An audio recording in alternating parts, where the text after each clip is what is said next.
Api, Yama, Api, Cindy, Yama, Ara, Anga, Ayo, Ta, Ami.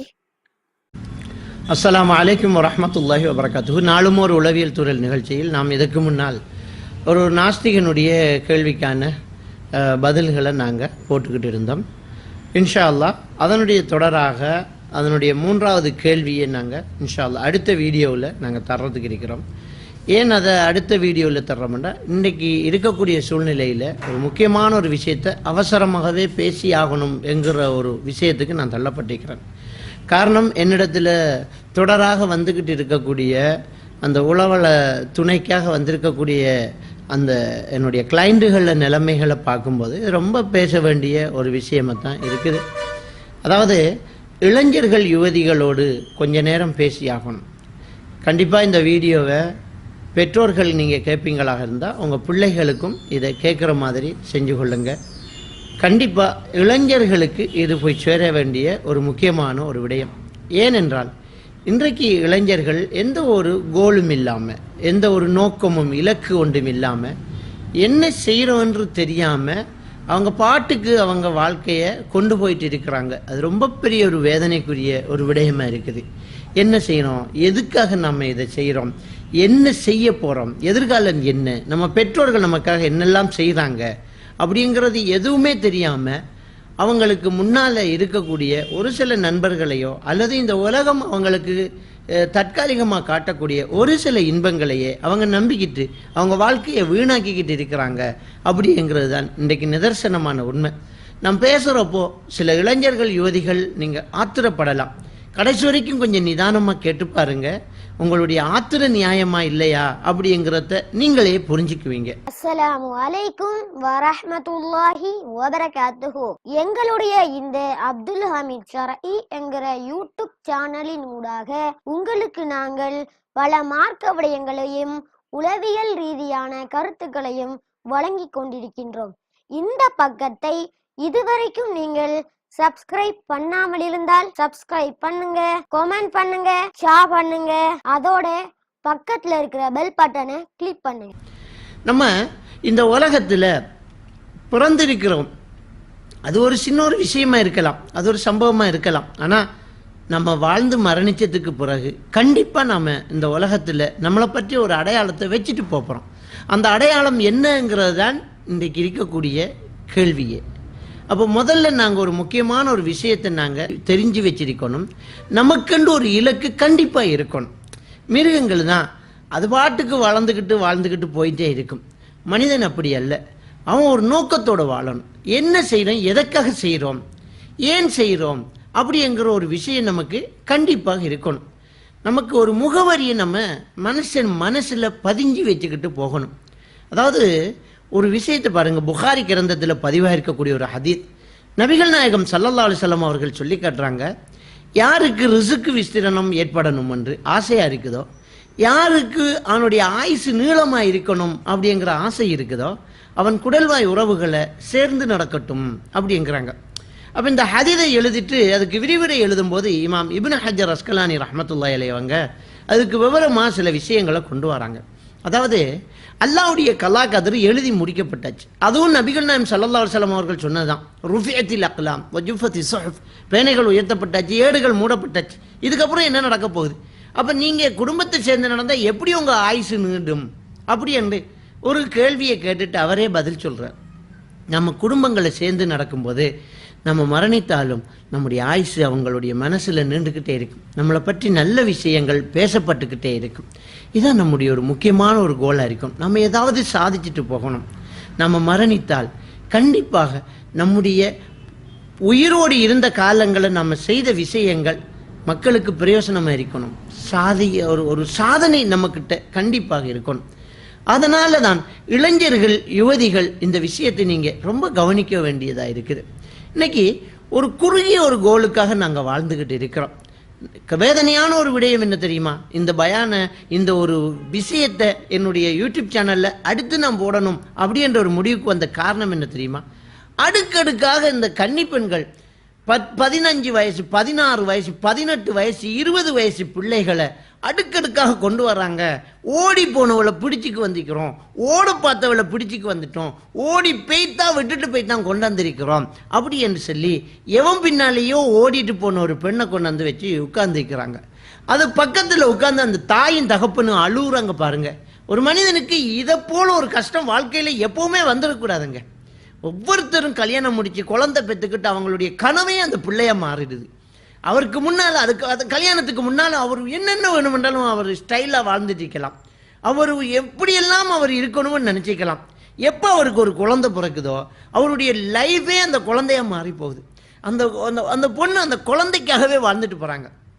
இன்னும் சொல்லப்போனால் கணவன் மனைவிக்கு இடையில் பிரச்சனை வரும் பாருங்க. அவங்களுக்கு இடையில் ரொம்ப பெரிய ஒரு பிரச்சனை, இனி வாழவே முடியாது இந்த ஆளோட அப்படின்ற ஒரு பிரச்சனை வரும்போது அவ்வளோ கஷ்டங்களையும் தலையில் சுமந்துக்கிட்டு என் பிள்ளைக்கு தகப்ப இன்னொருத்தர் வந்துடக்கூடாது, என் பிள்ளைக்காக பொறுத்துக்கிறேன் அப்படின்னு சொல்லி ஒரு தாயும், என் பிள்ளைக்காக பொறுத்துக்கிறேன் அப்படின்னு சொல்லி ஒரு தகப்பனும் சீ என்ற பொண்டாட்டியோட வேணாண்ட புருஷனோட வாழ்ந்துக்கிட்டு இருக்கிறாங்களே, இதை நாங்கள் கொஞ்சம் சிந்திச்சு பார்க்கணும். அவங்க வாழ்க்கையை முழுக்க அந்த குழந்தைகளுக்காக தியாகம் செஞ்சுக்கிட்டு இருக்கிறாங்க. வெளிநாட்டில் வாழ்கிறாங்க. நிறைய பெற்றோர்கள் வெளிநாட்டில் வாழ்ந்துட்டு இருக்கிறாங்க. கணவன் மனைவி எதுக்காக இவ்வளவு தூரம் பிரிஞ்சிருக்கணும்? அவ்வளோ பெரிய அந்த பாலைவனத்தில் போய் வாழ்ந்துட்டு இருக்கிறாங்க. ஆசையாக கல்யாணம் முடித்து பொண்டாட்டியோட எப்போவுமே கொஞ்சிக்கிட்டு இருக்கணும்னு நினச்சி அவன் வாழ்க்கையை தொடங்கினவன். 2 குழந்தை பிறந்த உடனே இந்த பாழா போன சமுதாயம் சீதன கலாச்சாரத்தை கொண்டு வந்த உடனே பிள்ளைக்கு வீடு கட்டணும், மாப்பிள்ளை எடுக்கணும், என் பிள்ளைய படிப்பிக்கணும், என் பிள்ளைக்கு ஒரு நல்ல சொத்து சேர்க்கணுங்கிறதுக்காக வேண்டி எவ்வளவு ஆசைகளை மனசுக்குள்ள அடக்கிக்கிட்டு இந்த பெற்றோர்கள் பிரிஞ்சு வெளிநாட்டில் ஒருத்தர், இலங்கையில் ஒருத்தர், இந்தியாவில் ஒருத்தர், துபாயில் ஒருத்தர் இப்படியெல்லாம் வாழ்ந்துக்கிட்டு இருக்கிறாங்க அப்படிங்கிற விஷயம் இந்த பிள்ளைகளுக்கு தெரியுமா? நீங்கள் எப்போவாவது சிந்திச்சிருக்கிறீங்களா? உங்களுக்கு இருக்கிற உணர்வு, உங்களுக்கு இருக்கிற ஆசை, 6 நாள் பழகி, 5 மாதம் பழகி, 1 வருஷம் பழகி உங்களால் இருக்க முடியாமல் ஒருத்தனோட ஓடி போகிறீங்களே, இடுக்கு முடுக்கு பார்த்து ஒரு சின்ன நேரம் பார்த்து அவனோட ஃபோனில் கொஞ்சுறீங்களே, எப்போவாவது அவனோட நாங்கள் வாழணும், ஒரு நாளைக்காவது அவனோட சேரணும் என்று துடிக்கிறீங்களே, அவங்கள பெற்றவங்களுக்கு அந்த உணர்ச்சி இல்லையா? அந்த காமம் பெறாதா? ஆசை இல்லையா? அவங்க மட்டும் எப்படி அடக்கிட்டு இருக்கிறாங்க?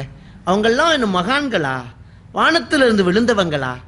என்ன நினச்சிக்கிட்டு இருக்கிறீங்க? உங்களுக்காக தியாகம் செஞ்சுட்டு இருக்கிறாங்க. அவங்களுக்கு உணர்வுகள் இருக்கிறது, அவங்களுக்கு உணர்ச்சிகள் இருக்கிறது.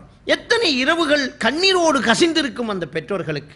எத்தனை நாள் அவர்கள் வேதனையோடு தூங்கி இருப்பாங்க. தூக்கமே இல்லாமல் அவதிப்பட்டு அந்த இளமைகளை எல்லாம் பாலைவனத்தில் புதைச்சி போட்ட எத்தனையோ பெற்றோர்கள் இருப்பாங்க. புருஷனை கண்ணாலையும் பார்க்க முடியாது, தொட்டு பார்க்க முடியாது என்கிற ஒரு ஏக்கத்தோட அழுதுகிட்டே தூங்கக்கூடிய தாய்மார்கள் அதிகமாக இருக்கிறாங்க. பிள்ளைங்களுக்கு தெரியாது.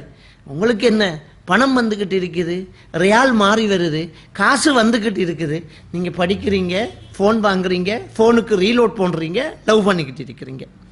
எவ்வளோ பெரிய ஒரு வேதனையான ஒரு விஷயம் தெரியுமா? இன்னைக்கு காதல் காதல் காதல் என்று இந்த காதல் கலாச்சாரத்துக்குள்ளே போயிருக்கிறீங்களே, எவ்வளோ பெரிய ஒரு வேதனை. உங்களை பெற்று வளர்த்து உங்களுக்கு என்ன ட்ரெஸ்ஸு போடணும், உங்களுக்கு எப்படி முடிவெட்டணும், உங்களுக்கு என்ன கலரில் ஷூ வாங்கி தரணும், இதையெல்லாம் தீர்மானிக்கிற உங்கள் பெற்றோர்களுக்கு உனக்கு எப்படி மாப்பிள்ளை பார்க்கணுங்கிறத மட்டும் தீர்மானிக்க தெரியாதோ? உனக்கு எப்படி பொண்ணு எடுத்து தரணுங்கிறத அந்த பெற்றோர்கள் முடிவு செய்ய மாட்டாங்களா? அவங்க உங்கள் வாழ்க்கையிலேயே அக்கறை வச்சு அவங்க வாழ்க்கையை தியாகம் செஞ்சுக்கிட்டு இருக்கிறாங்களே, உங்கள் திருமண விஷயத்தில் அவங்க தவறான முடிவு எடுத்துருவாங்கன்னு நீங்கள் அவசரப்படுறீங்களா? சிந்திச்சு பாருங்க. ஓடி போன ஒரு பொண்ணை கொண்டாந்து வச்சுட்டு பக்கத்தில் நின்றுக்கிட்டு தாய் அழுவுறா. நல்லவனண்டா சேர்த்து வச்சிருவான் சார், குடுக்காரன், கஞ்சா குடிக்கிறவன், ஊரில் யார்கிட்ட கேட்டாலும் நல்ல பேர் கிடையாது, அவன் வீட்டிலேயே தாயை மதிக்காதவன், திருடுறவன், இப்படியெல்லாம் அவன் மேலே பழியை சுமத்தி வச்சுக்கிட்டு இப்படியான ஒரு மாப்பிள்ளையை தேடிக்கு வந்தால் நாங்கள் எப்படி அசரத் கல்யாணம் பண்ணி கொடுக்குறேன்ட்டு அழுவுறா. வெளிநாட்டில் இருக்கிற ஒருத்தன் கால் பண்ணுறான், நான் அவளுக்காகத்தான், என் பிள்ளைக்காகத்தான் இங்கே வந்து செத்துக்கிட்டு இருக்கிறேன்.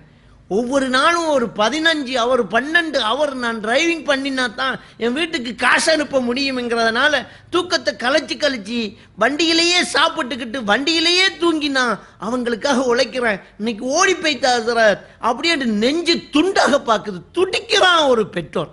ஏன் இதை மட்டும் புரிஞ்சிக்க மாட்டேங்கிறாங்க? நம்ம 4 மாசம் பழையணும் 6 வருஷம் பழையணுங்கிறதுக்காக பெத்து வளர்த்த பெற்றோர்களை விட்டுட்டு ஓடி போறோமே. ஏன் அந்த 6 மாசம் பழையினத்தை விட்டுட்டு பெற்றோர்கள் பின்னால ஓடி வந்தா என்ன? ஏன் இதை மட்டும் நாம சிந்திக்க மாட்டேங்கிறோம்? அந்த தகப்பன் அந்த அந்த அந்த தாயினுடைய கண்ணீர் நமக்கு தெரியாதா? ஒரு விஷயம் தெரியுமா? நீங்க ஓடி போறீங்கன்னு வச்சுக்கோங்க. அது வரைக்கும் கௌரவமாக வாழ்ந்தவன், அது வரைக்கும் நெஞ்சு நிமிர்ந்திருந்தவன், அந்த குடும்பத்தில் பஞ்சாயத்தாண்டா அவரே வந்து நின்றுருப்பாரு. அந்த குடும்பத்துக்குள்ள ஏதாவதுண்டா நானா காக்கா மாமா என்று ஓடி வந்து அவர்கிட்ட ஆலோசனை கேட்டிருப்பாங்க. அவர் தீர்ப்பு சொல்ற ஆளா இருந்திருப்பாரு. அவர் ஒரு பள்ளியில நிர்வாகத்தில் இருந்திருப்பாரு, ஒரு ஆசிரியரா இருந்திருப்பாரு, ஒரு அதிகாரியா இருந்திருப்பாரு. அது வரைக்கும் சுய கௌரவத்தோட வாழ்ந்திருப்பாரு. அப்படிப்பட்ட ஒருத்தர் பிள்ளையே ஓடி போய்த்து அப்படின்னு சொன்னோன்னே அடுத்தவன் காரி துப்ப வேணாம், இவராகவே அதை நினைச்சு நினைச்சு அப்படியே செத்து போய்த்துருவாருங்க. வெறும் பதறு கோதும் தான் வாழ்ந்துகிட்டு இருக்கும். அவருடைய உடம்பு வெறும் உடம்பத்தான் இருக்கும். அவரால் ரோட்டுக்கு போக முடியுமா, ஜும்மா தொழுகைக்கு போக முடியுமா, பள்ளிக்கு போக முடியுமா, நண்பர்களை பார்க்க முடியுமா?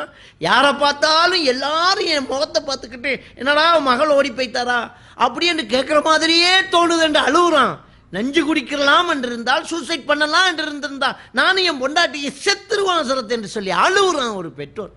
இதை மட்டும் நீங்கள் புரிஞ்சிக்க மாட்டேங்கிறீங்க. அப்போது நம்மளை இவ்வளவு வளர்த்து ஆளாக்கி நம்மளை இவ்வளவுக்கு நம்மளை படிப்பிக்க வச்சு இந்த அழகு அந்தஸ்து படிப்பு பதவி பேச்சு நாவன்மை எல்லாமே அந்த பெற்றோர்கள் தந்தது. அவங்க தான் நமக்கு பேச கற்று தந்தாங்க. அதை எடுத்துக்கிட்டு அவங்கள திருப்பி பேசுகிறோமா? நம்ம வியாக்கியானம் பண்ணுறாங்க. அவங்க வந்து தர்க்கம் செய்கிறாங்க பெற்றோர்களோடு. அவளில் என்ன குறை, அவனில் என்ன குறை, அவன் குடும்பம் சரியில்லாட்டி பரவாயில்ல, அவன் நல்லவன் தானே. நீங்க பொய் சொல்றீங்க, அவன் குடிக்கிறது இல்லை. நீங்க பொய் சொல்றீங்க, அவன் கஞ்சா குடிக்க வேணுமென்றே ஒரு தகப்பன் இட்டு கட்டுவான் அவனுக்காக. இல்லாதது புறவுமா சொல்லுவாங்க, அல்லாது குறையாது இல்லாது புறவாதண்டு. சும்மா ஒருத்தன் சொல்லுவானா இவன் கஞ்சா குடிக்கிறேன்டு, சும்மா ஒரு சாட்டு வருமா? நம்ம தீர விசாரிக்கணுங்கிறதுக்காகத்தானே இஸ்லாமிய மார்க்கம் பெண்ணு தனியா முடிவெடுக்கக்கூடாது, ஒரு ஒலிகாரர் முக்கியம்ங்குது. ஒரு பெண்ணு மட்டும் தனியா முடிவெடுக்க முடியுமா? ஒரு ஒலிகாரர் முக்கியம். ஏன் ஒலிகாரர் முக்கியம்? நீங்க எல்லாம் பார்க்க மாட்டீங்க, ஆனா ஒரு தகப்பன் பார்ப்பான். என் பிள்ளைய கல்யாணம் பண்ண போறான், இவன் நல்லவனா கெட்டவனா, அவன் ஊர்ல ஒரு நாள் தங்கி பார்ப்பான், அவன் தெருவில் ஒரு நாள் நின்று பார்ப்பான், அவன் தொழுகிற பள்ளியில போய் தொழுது பார்ப்பான், அவன் சாப்பிட்ற ஹோட்டல்ல போய் விசாரிச்சு பார்ப்பான். யாராவது கூட்டாளி மாதிரி இருக்கிறாங்களா, அந்த கூட்டாளி மாதிரி ஏதாவது பாவனையாளர்களா அப்படின்னு பார்ப்பான். காலம் கெட்டு கிடக்கு. இன்னைக்கு இருக்கக்கூடிய சூழ்நிலையில தூள் பாவனைகள் அதிகமாயிட்டு இருக்குது. அப்படியே அதிகமாயிட்டு இருக்கிறதுனால இன்னைக்கு இந்துக்கள் ஜாதகம் பார்த்து கல்யாணம் பண்ற மாதிரி நாளை ஒரு காலம் பெறும். கண்டிப்பாக ஒரு கல்யாணம் பண்றா இருந்தா பிளட் சாம்பிள் தேவைப்படும். மாப்பிள்ளைக்கு ரத்தம் எடுத்து அந்த ரத்தத்தை சாம்பிள் கொடுத்து அதுல பரிசோதனை செஞ்சு இவர் போதைக்கு அடிமையா இருக்கிறாரா பாவிச்சிருக்கிறாரா. அப்போ ஒரு பொம்பளைக்கு கல்யாணம் பண்றதா இருந்தா ஒரு மாப்பிள்ளையோட ஜாதகம் கேட்குற மாதிரி பிளட் சாம்பிள், அந்த ரத்தத்தினுடைய பரிசோதனை ரிப்போர்ட் தாங்க, அப்பதான் பொண்ணு தருவோம்ங்கிற ஒரு நிலைமை இன்னைக்கு இருக்குது. பயமா இருக்குது. யாருக்கு எந்த பொந்துல என்ன பாம்பு இருக்குன்னு தெரியல. அப்படிப்பட்ட ஒரு சூழ்நிலையில பெற்றவர்களே தேர்ந்தெடுக்கிறதுக்கு திண்டாடுறாங்க. நீங்க போய் சாதாரணமா கண்டானா கண்ணடிச்சானா ஹாயண்டானா ஐ லவ் யூ சொன்னா அப்படியே விரும்பிக்கிட்டு ஓடி போறீங்களே, கொஞ்சமாச்சும் மனசாட்சி இருக்குதா? நமக்காக செத்து பொழைச்ச அந்த தாயை சாவடிச்சுட்டே போறோமே, இதுதான் நன்றி உணர்வா? இதுதான் நன்றி கடனா? இதெல்லாம் இந்த சமுதாயத்தில் ஏற்றுக்கொள்ளப்படுமா? நாளைக்கு நீ ஒரு குழந்தைய பெற்றுக்க, அந்த குழந்தைக்கு உன்னால நசிஹத்து செய்ய முடியுமா? நீயும் ஒரு பெரிய மனுஷி ஆகுவிய, உனக்கும் ஒரு பொம்பளை பிள்ளை பிறக்குமே, அந்த பிள்ளைக்குமா ஆம்பளை பிள்ளைகள பார்க்காத பேசாதன்னு சொல்ல முடியுமா? எந்த முகத்தை வச்சுட்டு சொல்றது? அதே மாதிரி தான் பாய்ஸ், ஆண்கள். நீங்க ஒரு பொண்ணை பிடிச்சுக்கிட்டு ஓட போறீங்களே, வா வெளியில வா, பைக்கில் நிக்கிறீங்களே, தூக்குறீங்களே, ஓடுறீங்களே, எவ்வளோ பெத்த பொண்ணுன்னா உங்களுக்கு இலக்கரமா போச்சு. உங்க தங்கச்சியோட ஒருத்தன் திரும்பி பார்த்து கழிச்சாலே செருப்பால் அடிப்பீங்க. உன் தங்கச்சி ஒருத்தன் பார்த்தா உங்களுக்கு பிடிக்காது. உன் தாத்தாவோட ஒருத்தன் கண் அடிச்சா உங்களுக்கு கண்டுக்க முடியாது.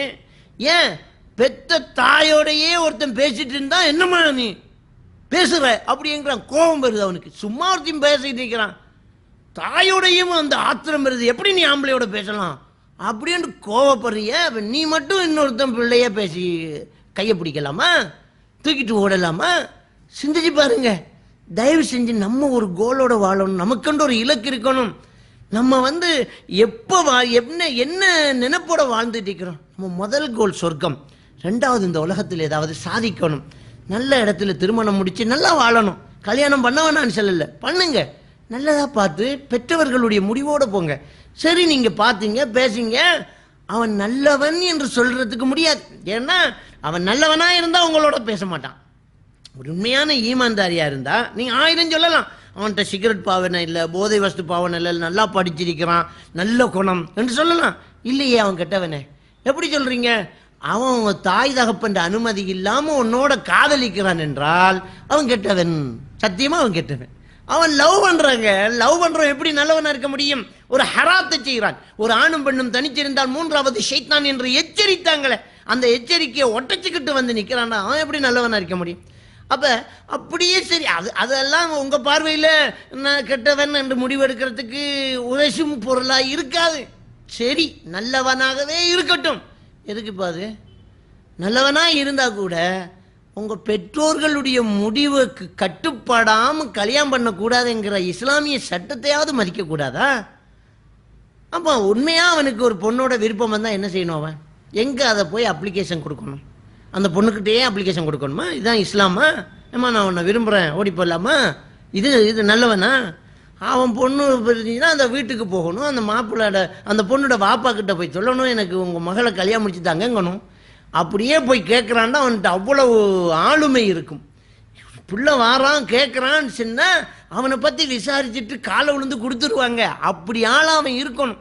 தனக்கண்டு ஒரு இமேஜை வளர்க்காம அடிக்கிற கஞ்சா குடிக்கிற சாராயம் ரோட்டில் லாயக்கு இல்லாமல் இருந்துக்கிட்டு இருக்கிறான். 1 ரூபா சம்பாதிச்சு இல்லை, உடுத்துட்டு இருக்கிற உடுப்புல இருந்து காலில் போடுற செருப்பு வரைக்கும் அவன் தாய் தாப்பன்ட்டு புடுங்கி எடுத்தது காதலிக்கும் போது மட்டும் ராசா. இப்படியான ஒருத்தனை இது விரும்பிக்கிட்டு இருக்குது. என்னங்க இது? தயவு செஞ்சு புரிஞ்சுக்கோங்க, நமக்கண்டு ஒரு இலக்கு, அந்த இலக்கோடு நாம் வாழணும். நம்ம பெற்றவங்க நம்மளால சந்தோஷப்படணும், கண்குளிர்ச்சி அடையணும், மகிழ்ச்சி அடையணும். என் பிள்ளை செஞ்ச வேலை அப்படின்ற அவர் 4 பேர்கிட்ட பெருமையா பேசணும்.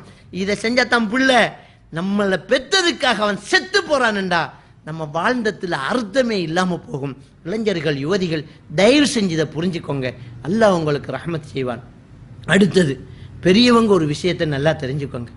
பிள்ளைகள் கொஞ்சாண்டு ஒரு மார்க்க பற்றோட வரும்போது அதை வளர்க்க பாருங்க, அதை எடுக்க பாருங்க. நான் எக்ஸாம்பிள் நான் சொல்றேன். அக்கரைப்பத்து சென்ட்ரல் காலேஜில் என் பிள்ளை தாடியோட ஏலவல் படிக்க போறான்.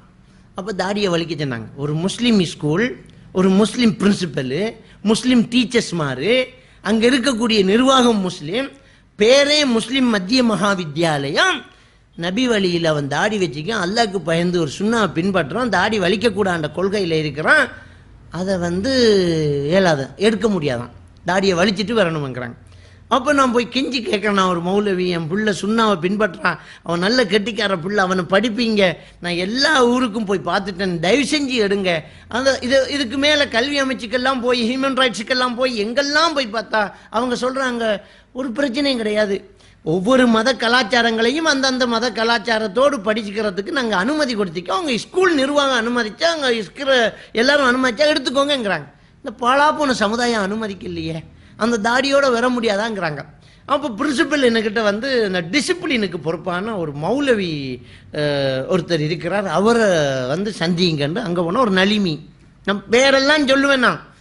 அவர் போனால் அவரே எப்படி இருக்காருன்னா அப்படியே பொட்டையாக வலிச்சுக்கிட்டு வந்திருக்காரு. அவர் மௌலவி, அவர் டிசிப்ளினுக்கு பொறுப்பான். அவர் சொல்கிறாரு என்கிட்ட, ஒன்றுமில்லை, நீங்கள் இந்த ஒன்றில் போட்டு வெட்டிக்காங்களே, நீங்கள் எழும்பிட, நீ உனக்கு எல்லாம் டிசிப்ளின் பொறுப்பா?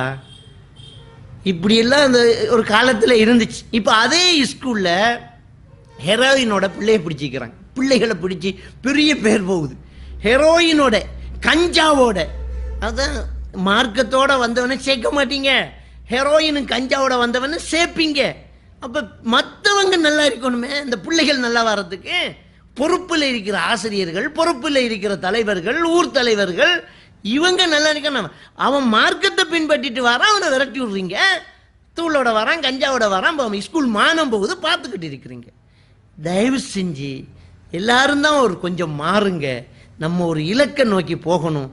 அல்லாஹ் தஆலா பேசி எனக்கும் உங்களுக்கும் இந்த விஷயத்தை கேட்டு நடப்பதற்கு தௌஃபீக் செய்வானாக. வ ஆகிரு தஅவானா அல்ஹம்துலில்லாஹி ரப்பில் ஆலமீன்.